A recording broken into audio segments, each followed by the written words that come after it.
Good evening, everyone. Thank you so much for joining me this evening. My name is T, and you're listening to TokYo-Yo Nights. So what this is it's a little offshoot of TokYo-Yo. This is a completely self-contained horror story that was written by myself. Yes, I did all the writing, I edited the thing, I put music in. So it's been a lot of fun putting this together. I really, really hope you guys enjoy it. I've been really anxious to share it, but I'm hoping you guys will enjoy the episode. I want to give a special thanks to Jeremy of Zipline Strings for cleaning up the audio. It sounded really terrible before I sent it to him, and now it sounds just beautiful, so professional. So thank you so much to Jeremy for that. I'll go ahead and get out of your guys' way. Hopefully you will enjoy this first episode of TokYo-Yo Nights.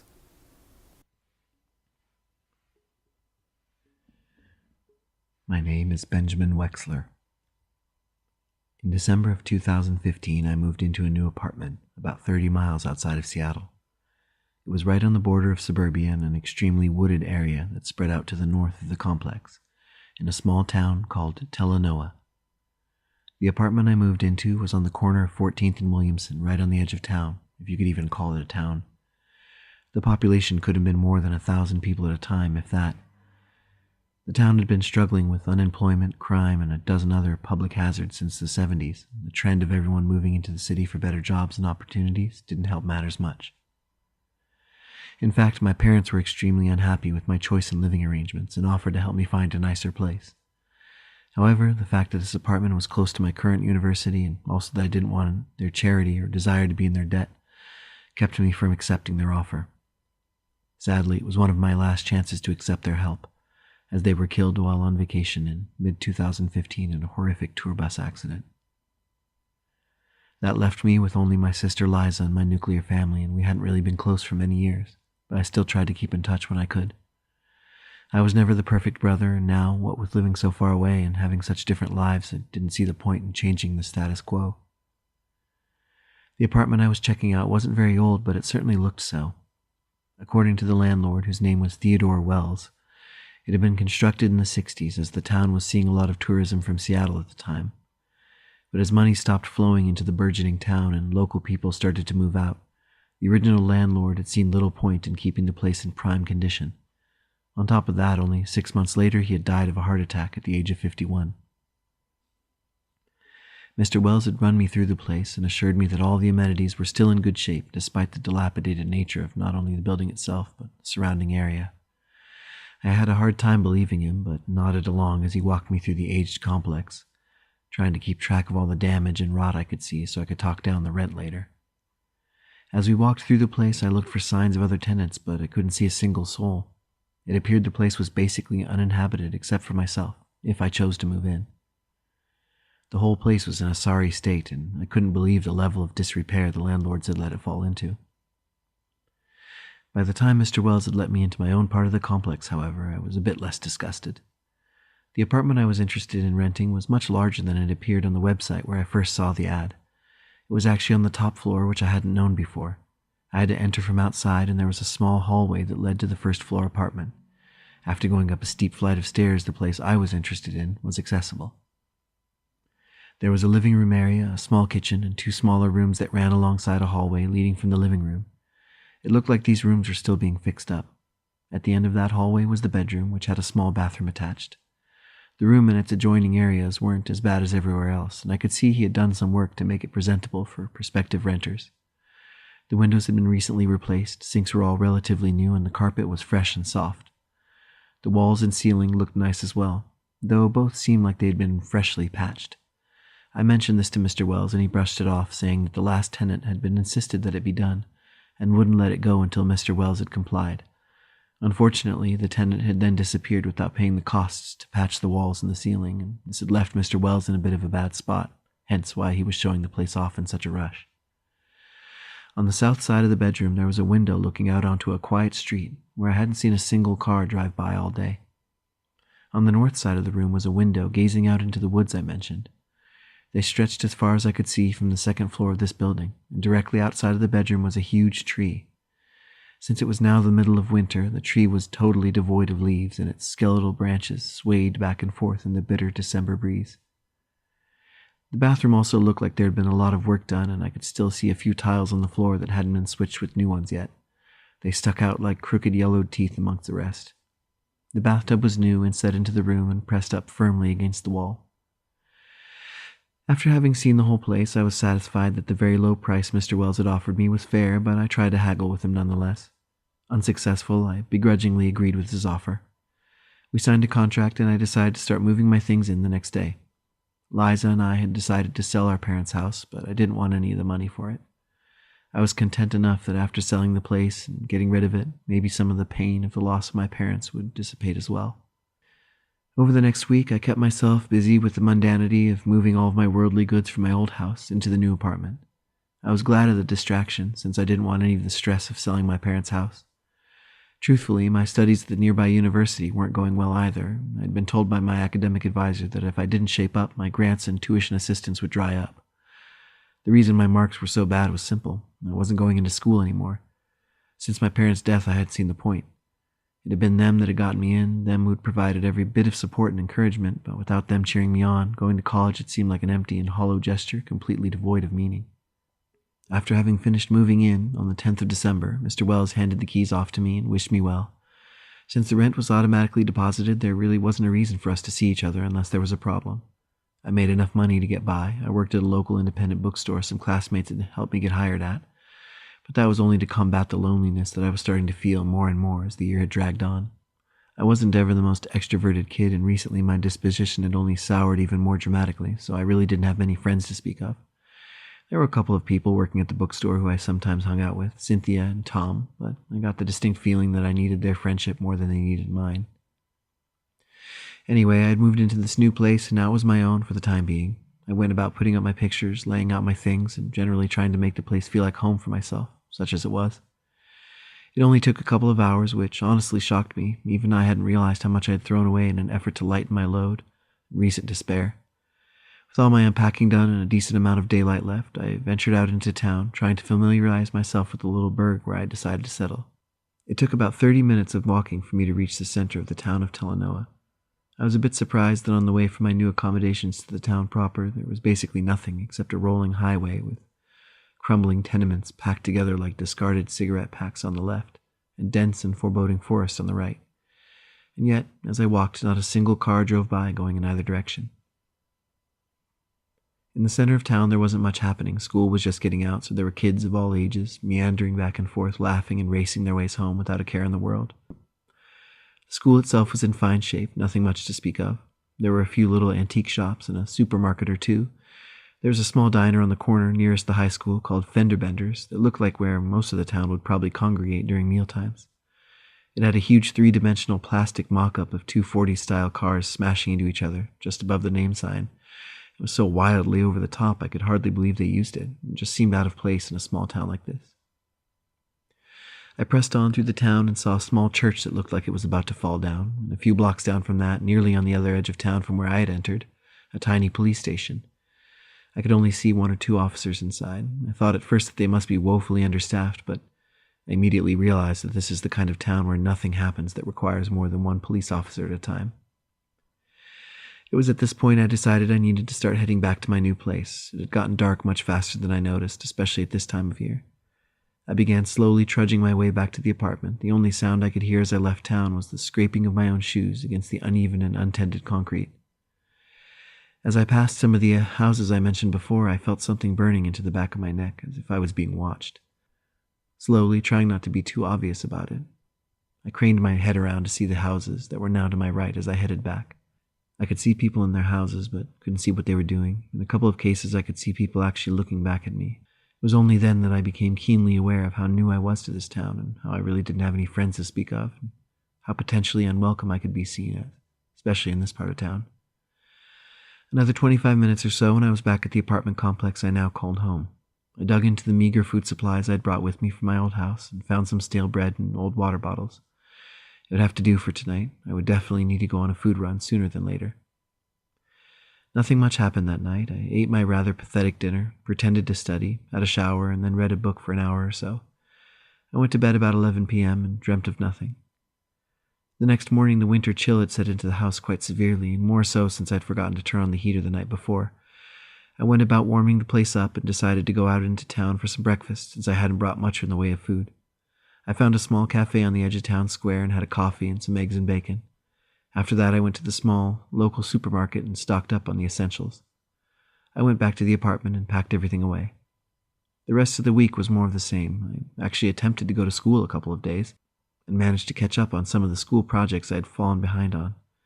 I went to work at the bookstore each afternoon after school and worked for a few hours before heading back to have dinner alone. I was starting to settle into a routine which I suppose was probably good for me in my state of mind at the time. Liza and I were still grieving, and although she had sought counseling, I had pretty much denied it wholesale, deciding I could try to deal with it on my own. On December 17th, something happened. I headed back from school and work as usual. I had chosen to forego cooking my own meal at home and instead had gone with Cynthia and Tom to the diner I mentioned. I had a burger or macaroni or something, I don't remember, it's not important. And after parting ways with my workmates, I headed back to my apartment. I had stayed out later than I intended and was going to be walking home in the dark. As I did so, I could feel the eyes from last week watching me as I made my way along the road, the sudden darkness of winter seeming to be swimming all around me. I knew people were watching me from their houses, appraising me, but I hoped that as long as I didn't look suspicious or too out of place, they wouldn't have any reason to cause any trouble with me. I arrived back at the complex without incident. I unlocked the door to the first floor of my building and went up the stairs to my apartment. I went inside, and with my sense heightened by my walk in the dark, I made sure to lock the door securely and double-check it. Not having to worry about feeding myself this evening, I took a shower right away and decided to try and study for my anthropology test, which was coming sooner than I'd liked. I crawled into my bed and sat up with my back against the wall. It had been extremely cold that day, and again, I'd forgotten to let the heater run, so the entire place was icy cold. I threw a bunch of blankets on myself and got down to studying. I must have fallen asleep at some point, but I don't remember exactly how. I awoke with a jump, feeling like something must have startled me awake. I looked around the room and tried to assess what could have woken me so abruptly. I noticed with confusion that the lights were off now. I must have turned them off at some point, but I couldn't remember for the life of me when I had done that. I just sat there in the dark, wondering what I should do when I heard it. There was a noise somewhere in the house. At first it was too muddled to properly detect, but as I separated it from the sound of the heater or anything else it could potentially be, I identified it. Scratching. I could hear scratching coming from somewhere in the house. I listened carefully, not noticing that I had begun to hold my breath, maybe out of fear, or maybe so I could hear where the scratching was coming from. It wasn't constant, but it seemed to be happening rhythmically. There was a period of scratching for 4 or 5 seconds, then nothing for a few seconds, then it would start again. The scratching started quietly, and as it moved along, it seemed to get louder and louder until it would taper off and go silent. Then it would start again. I wondered if it was the barren tree outside my curtainless window, its branches rubbing idly against the panes of dusty glass, but there wasn't any breeze tonight. The air outside was perfectly still, and any tree branches that could have touched my window were at least 3 feet away from the building now. I kept listening, and the scratching seemed to get more intense. I noticed that it was inside my apartment somewhere, perhaps in the walls or the ceilings. I thought about getting out of bed, but the idea of actually finding out exactly where the noise was coming from frightened me more than I cared to admit. I held my breath and closed my eyes, trying from where I was tangled in the blanket to pinpoint where the scratching was coming from. Then I heard a very loud scratch. It was in my bedroom. I could hear the scratch moving through the room somewhere. I could almost detect exactly where it was, the sound was so prominent. It moved methodically from the doorway of the hall to where I lay in bed when I finally realized. It was directly above me. Frozen with fear and terrified of what I would see, I tilted my head back farther and farther to see the ceiling directly above me, and I saw nothing. There was nothing above me, but I could have sworn it was in the room. So was it in the wall? Was there something on the roof? Some animal or something that had nested up there? I must have lain in bed for another 2 or 3 hours, periodically darting my eyes around the room, afraid that I might see some uninvited guest enter the room in shadow, but nothing ever came. I must have finally been exhausted by the ordeal because I eventually fell asleep and awoke the next morning covered in sunlight from the dawn peering through my window. For the rest of the day I resolved to not worry about it. I went about my days as if nothing had happened and tried to chalk the whole thing up to rats or raccoons, especially since my building bordered the woods, and any manner of wild animal could have found its way in through all sorts of holes or rotten wood that had fallen into decay over the long years. The day was uneventful. I went to class, miraculously got through my test despite my lack of sleep, and with just enough of a score to get a passing grade.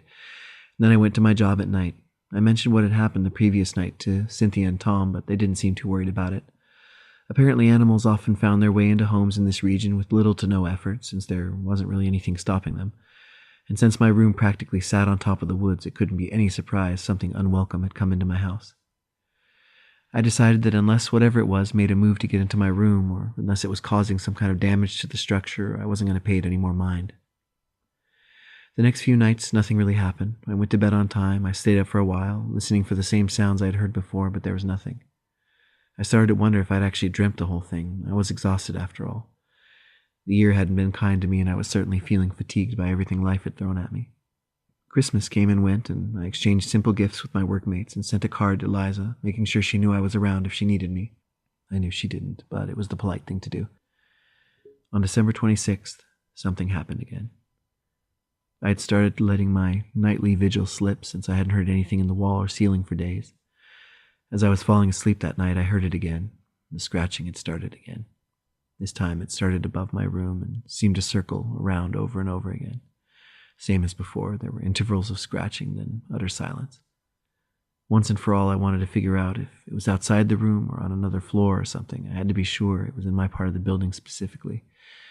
With a great deal of hesitation, I put my ear to the wall behind my bed, closed my eyes, and listened carefully to see if I could glean anything other than the basic sounds themselves. That's when the sounds stopped. For a long time, there wasn't a single sound in the room. Without warning and very quietly, I heard it again, only this time it was right next to my ear, on the other side of the wall, inches away from where I'd rested my face. I darted back, away from the wall, letting out an involuntary cry of fright as I did so. How had it moved so fast and so quietly to where I'd put my head to listen, and how had whatever it was known that I was there? I hadn't made any sound either on the bed or against the wall that would have given away my position. There wasn't any sound on the other side of the wall now. It was completely silent.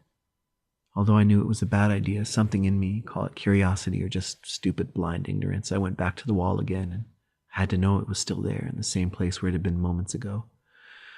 I placed my ear against the wall once again, making sure I didn't make a single noise, even my breath held to make sure I didn't give away where I was. There wasn't anything for a long time. I think I must have sat there against the wall for a good 20 seconds or so. I even began to relax a bit, but suddenly the scratching started again, this time more intense, more direct, more savage, like something was trying to get through to me. I leapt back from the wall and dashed across the room. I didn't have anything to defend myself with, except a rusty old bread knife that I'd meant to throw away before I moved. But I didn't even care in that moment. I brandished the knife foolishly, pointing it at the wall as if I expected something to emerge. But nothing did.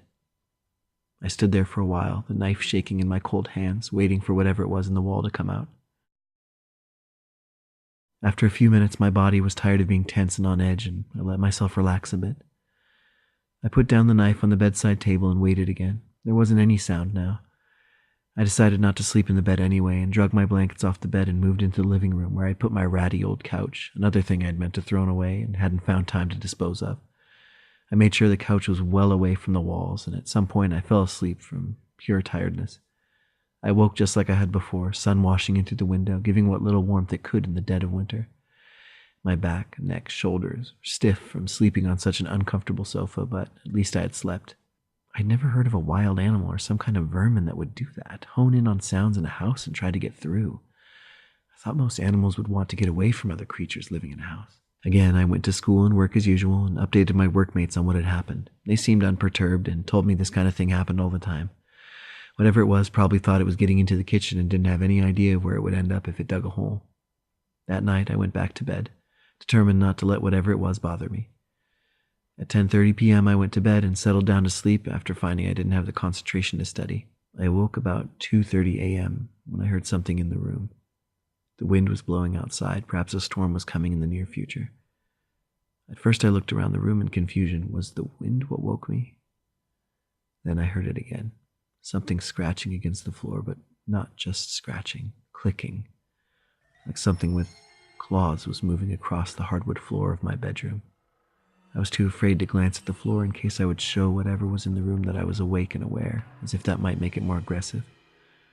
I waited for a while, perfectly motionless in my bed, waiting for something to happen. I didn't have to wait long. Something was at the foot of the bed. I could hear it. I was as still as a statue. I wanted to try to see what it was, but at the same time I was terrified that I would see it.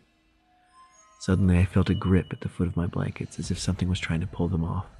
I felt a sharp tug, and when my blankets didn't immediately fall off, the tug became more direct, then more savage. Something was trying to take my blankets off to make me vulnerable, I guess. When I felt like the tugging was too much to bear, and if I didn't do something I might be hurt, or worse, I kicked out. I didn't think about it. I just lashed out with my right foot and tried to push whatever it was off my blankets. I made contact because I felt something shrink away and then leap back again. I suddenly felt searing pain on my right ankle from the top of my foot to my heel, and I yanked it back instinctively. I saw something dart away from my bed and rush out of the room. I didn't get a good look at it, but it wasn't a rat. It was too big. It wasn't a raccoon either, unless raccoons get as big as dogs. As the thing ran out of the room, I stretched my body across the bed to see if I could figure out where it had gone, but it wasn't in the house anymore, that I could tell. After taking a minute or two to collect my breath and my thoughts, I stepped off the bed and immediately regretted putting weight on my right foot.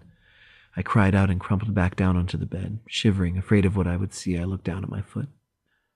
It was bleeding badly. There were puncture marks all over the top half of my foot, radiating from the toes almost to where my leg began. There were even marks on the sides of my feet. It appeared to be a bite of some kind, and a bad one at that. Whatever had bitten me, it had dug its teeth in deep and seemed to have bitten me more than once. That was the only way to explain why there didn't seem to be a normal bite pattern. The puncture marks were all over my foot in weird orientations. My thoughts immediately went to rabies or some horrible disease you can get from wild animals, so I packed my wallet and keys and called a cab to take me to the nearest emergency room to be looked at. If the thing that had bit me was sick in any way, I didn't want what it had. I wrapped the injury as well as I could after cleaning it in the bathtub and waited for the taxi to arrive. I arrived about 30 minutes later at the local hospital. It didn't take long to see a doctor since it was still in the middle of the night. There only seemed to be one other patient who was clearly having some sort of drug withdrawal. He looked even worse than I did. The doctor waved me into the room and he checked out the wound. As he finished unwrapping the makeshift bandages I had applied, he hissed through his teeth as he examined the site. He remarked about how it didn't look like any bite he'd dealt with recently. He asked me how I'd gotten it. I told him the story, even the part about how the scratching in the wall had followed where I'd placed my face. I asked him if there had been any animal in the region that behaved like this. He said no, he hadn't heard anything like it. He pointed out how not only did the bite holes look all uneven and strangely placed, but also that when it had removed its teeth, it had torn pieces of flesh out with it. The bite, he said, was not only intended to hold, but also to hurt, to cause bleeding, to weaken whatever was the target. Or at least that's what he guessed, he added. I got all the appropriate shots, and the doctor said it didn't look infected, but he wanted to see me back in a couple days to make sure. They set me up with about 100 different types of antibiotics and sent me on my way. I couldn't sleep after that, and I decided to see if I could figure out what I was dealing with. I refused to live in the house with this thing any longer than I had to. I was going to go to the university to ask the science department, but they had all gone home for the winter holiday. It was the same at the local library. Everywhere, it seemed, had already finished business for the year and had gone away to the safety of their homes. It appeared that I was on my own. I took all of the late morning and the early afternoon to find out there really wasn't anyone around who could help me.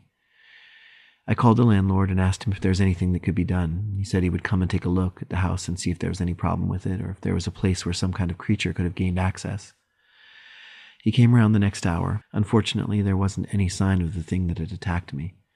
He checked out the whole place, every room, the kitchen, the bathroom, the outside, and we couldn't find a place where an animal could have gotten in. As he was leaving, I dejectedly followed him to the front door at the bottom of the stairs leading out of my building. And that's when I saw it. There was a crawl space above the stairs. There was a small hatch that looked like it opened above the staircase. It looked like a total nightmare to get in and out. In fact, I can't understand why it had been put there. It was basically the most inconvenient place you could possibly put it. Mr. Wells had known it was there, but it didn't seem to bother him. He said it was about 3 feet high and ran the whole length of the building floor, about 35 feet across and 20 feet wide. It terrified me to think that something could be living up there in that unexpectedly huge space with all that room to roam and wait. Wells promised me he'd grab his ladder and take a look. He left the hallway stairs and went outside to fetch his ladder from the garden behind the building.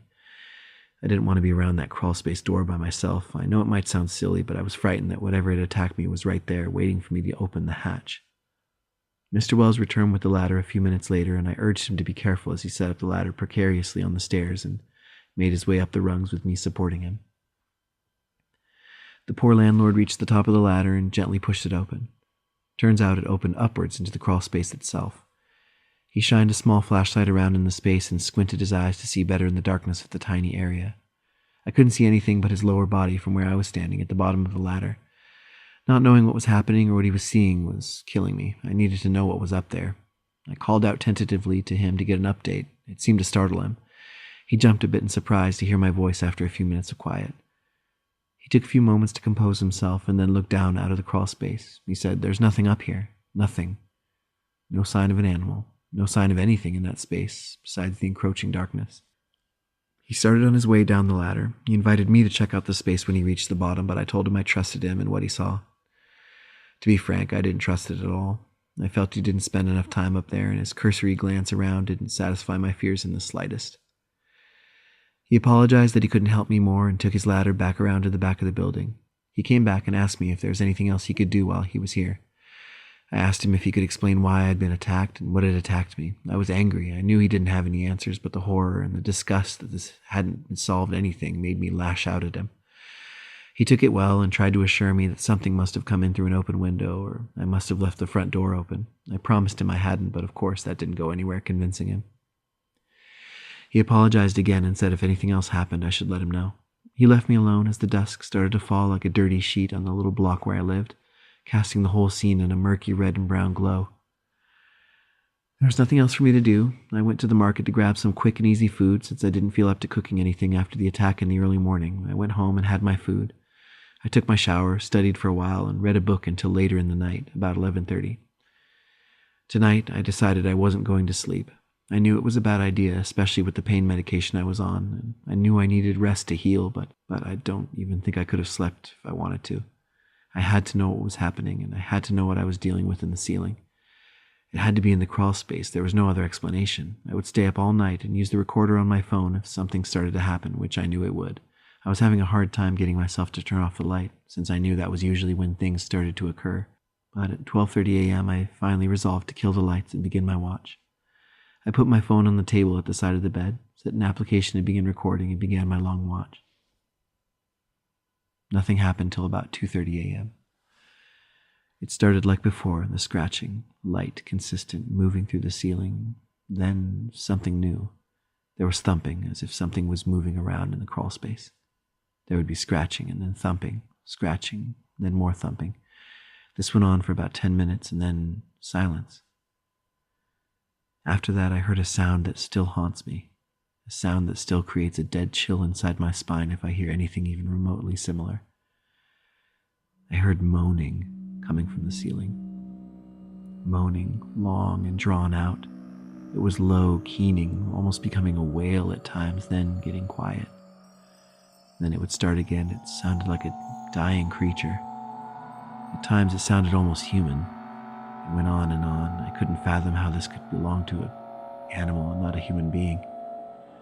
The second sound it made was even more chilling. It started to scream. It began quietly, almost like it didn't know how, but before long the scream was loud enough to be felt in the walls. It sounded grating and ragged, and it hurt my own vocal cords just to hear something make a sound like that. The noise continued. The scratching became a furious scrubbing against the ceiling like a digging sound, then the thump, then the moan, then the inhuman screeching. It became deathly quiet, without warning, as if nothing had ever happened. It was so silent that I could even hear the individual branches of the tree rustling around outside my bedroom. I waited 1 minute, then 2, then 3. Finally, I realized I would have to make a move. Knowing that the thing might be making its way down to me at this very moment, I made a choice and got out of the apartment as fast as I could. I got out and I ran as fast as my injured leg would let me limp. After staggering along for about 5 minutes or so, just far enough to be out of view of the building, I stopped and hesitantly turned around.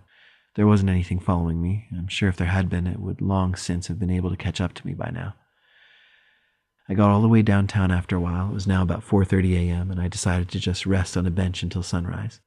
I wasn't going to stay in the house anymore, and I was hopeful I wouldn't be disturbed here.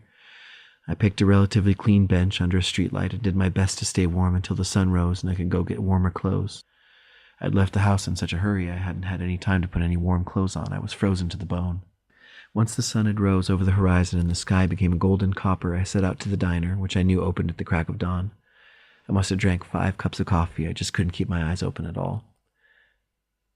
I ate as big a breakfast as my unsettled stomach would allow and then put my headphones on to review what I was able to get recorded on my phone. Unfortunately, the audio on the phone's recorder wasn't perfect, and I worried that it was a little difficult to distinguish what the sounds could be to someone who wasn't there in the room while it was happening. Still, it was something. It would be enough to take to the landlord and demand something be done.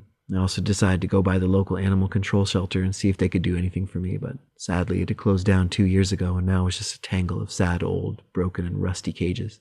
I called Wells to let him know I had a recording of what was in my ceiling, but I couldn't get through. My calls kept going to voicemail. When someone on that end finally picked up, it was his niece. She said he had gone out in the morning and was starting his vacation early. He wasn't going to be back in town for another week at least, and even then he might not be available to talk to me. I needed something more concrete, more proof of what was going on so that I could get someone of authority involved, perhaps even the police, if the thing in the crawl space was deemed dangerous enough that deadly force was required. That's when I knew what I had to do. I was going to go up there and find it, tonight. I would try to get some evidence that there was something up there and, if possible, even get a video recording of it. I spent the rest of the day mentally preparing myself. I got some new clothes at the local department store, and I bought a new flashlight. There weren't really any weapons shops in town, but I did manage to pick up a rather intimidating hunting knife at the big game shop on the edge of town. It wasn't much, but it was all I had. I was going to wait until dark, wait until late at night, and then when I was sure the thing was there, I could go up to the crawl space and see it for myself. Looking back now, I can't believe how arrogant and foolish I was to do something like this. Morning turned to day to afternoon, and afternoon to night. I ate a decent dinner at the diner and decided I wouldn't go back until it was time. Just the idea that I could be there in the same space as whatever it was at night by myself was too much to think about. So I waited at the diner until they practically had to kick me out. I paid and then made the long trip back to the complex. It was completely dark around my building, as it had been since I first arrived, and there wasn't even one person around, no cars, no voices, barely a light. I took a few deep breaths and then made my way onto the grounds where my apartment was. I had to search around for the ladder Wells had used the other day, but after a little looking I found it. I brought it with me to my building as quietly as I could. I gently opened the door to my building and started to set up the ladder. By unfortunate coincidence, the lights in the hallway that led up to my room were not working properly. They were dim and seemingly ready to break. I tried to screw the bulbs in tighter, but all I succeeded in doing was to make them start flickering. After giving up on the lights, I finished setting up the ladder. As I rested it against the wall, I thought I heard something above me in the crawl space. I froze for a few moments, terrified that I had been discovered, but after waiting for a moment, nothing happened, so I continued. The ladder was set. I checked the flashlight, and it seemed to be working fine. My phone was fully charged and ready to record video. I had the knife at my belt where it would be relatively easy to access. As I started climbing the ladder, the light in the hallway gave out. The timing could not have been worse, and I almost tumbled off the ladder with the shock of it. The only light in the hallway now was the light pooling in through the door from outside, maybe one of the few street lights. I was almost up the ladder now, the crawl space door within touching distance. I stood there on the near top rung of the ladder, breathing silently, trying to prepare myself. I knew once I reached out and opened the door there was no going back. I took one final breath, turned on my light, and reached out to push the door open. It opened without any resistance. I pushed my way up onto the topmost rung of the ladder and reached my arms up into the crawl space, anchoring myself, with my legs and torso now the only things outside of the space. The crawl space door laid flat, so I had a fairly open view of the area. There was almost no light, only a few shafts here and there penetrated the inky blackness. I clicked the flashlight on and began to shine it around. I started at the area above my house. I slowly panned the light around, trying to make sure I illuminated every inch of that place so I wouldn't miss anything, as I was sure Wells had. I covered half the entire area already and was now turning myself carefully on the ladder to get a good look at the other half of the space. The flashlight lit the floors and the walls, and where the beam contacted the decrepit rafters, the light danced off and cast macabre shadows onto every surface. I had made my way almost back around to where I'd started. I hadn't seen or heard anything. Maybe Wells was right. There was nothing up here. The sounds I heard must have been something outside, but God knew what. I was about to start back down the ladder when I caught movement out of the corner of my eye. I went completely still, which I knew wouldn't help me, but my body did it all the same. Moving my eyes, only my eyes, I directed my focus toward the corner of the room above my bedroom, where I thought I'd seen something. I couldn't see what it was, but I could see the shafts of light from downstairs were being blocked by something moving over there. Shaking uncontrollably, I directed the beam of light toward it slowly. What I saw, still I see in nightmares. I was so stricken by the grotesque vision of what I saw squatting in the dark. I dropped my flashlight and I had to stifle a scream. The thing in the crawl space was staring at me. It was lying flat like an insect, as if it was preparing to pounce. Its skin was ghastly pale, so pale that even in tar-like dark, it was easy to see. The skin was wrinkled and hung loosely on hideously long legs that seemed to have too many joints. I didn't see any hair. It was at least as big as a dog, but I have a hard time remembering now. The thing that was most terrible about it was its head. People will tell me for the rest of my life that what I saw was a badger or a raccoon, but those animals don't have that many teeth or that many eyes. The eyes were wide, far too wide. It looked feral, like it would stop holding back any moment and come towards me. The sound it was making, its mouth hung wide open. It was wheezing, ragged breaths that gargled and burbled with each inhalation. I must have gasped or screamed or something, I don't remember, because it began to twitch like it was seizing. Then it loped forward on those awful legs, picking up speed as it closed the distance. I could see it tensing, and I knew it would come at me quick. And I jumped back. Forgetting that I was at the top of the ladder, I fell back and down out of the crawl space. I reached out desperately as I fell, trying to grab onto anything to keep me from breaking my neck falling from that height, which had to have been at least 20 feet. I managed to grab one of the rungs of the ladder as I tumbled upside down, but I still wrenched my arm and slammed into the wall the ladder was resting against. I knocked the wind out of myself, and something inside me gave a little bit, and then a white-hot pain started in my side. I lay on my back at the bottom of the ladder, ineffectively trying to catch my breath after the fall. My vision was blurry. After a few seconds of recovering my wits, I ventured to look up at the crawlspace door, which was still open. The thing was looking down at me, its dreadful mouth still hanging open. It issued forth the low moan I had heard the night before. I knew it was coming if I didn't move, and I used the last of my sanity to drag my broken body to my feet and run screaming out of the building. As I ran, I heard it behind me moaning and screaming. Something in my mind snapped after that, and everything was foggy. I know that it may have followed me, or maybe not, because I heard the moans and screams slowly fade away. Maybe it was me that was screaming. I can't be sure anymore. I remember the pain I felt with every step. I remember the stabbing in my chest where something had been broken. I remember going blind for a moment, wiping my eyes, and finding blood had obscured my vision. I had hit my head when I fell, I suppose. I remember shambling into the downtown of Tallanoa and shouting for help and no one coming. I remember going to the police station and yelling for help, finding it dark and uninhabited. I remember finding an abandoned playground surrounded by streetlights that I ran to and hid under some equipment, shaking and babbling things I don't remember to this day. I remember it starting to snow, not enough to bury the ground, just enough to chill what little parts of my body were yet unfrozen. I remember making a decision. I remember going back. I remember finding some matches in the filthy yard in a nearby block. I remember using the matches to set fire to that cursed building. The old rotten wood around it going up with barely any help from me. The place burned so fast that even the night air and the snow that it was falling couldn't do anything to stop it.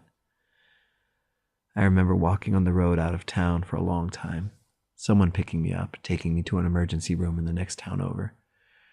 They said I was in shock, 5 broken ribs, a severe concussion, possible bleeding in the brain from my fall, and that bite.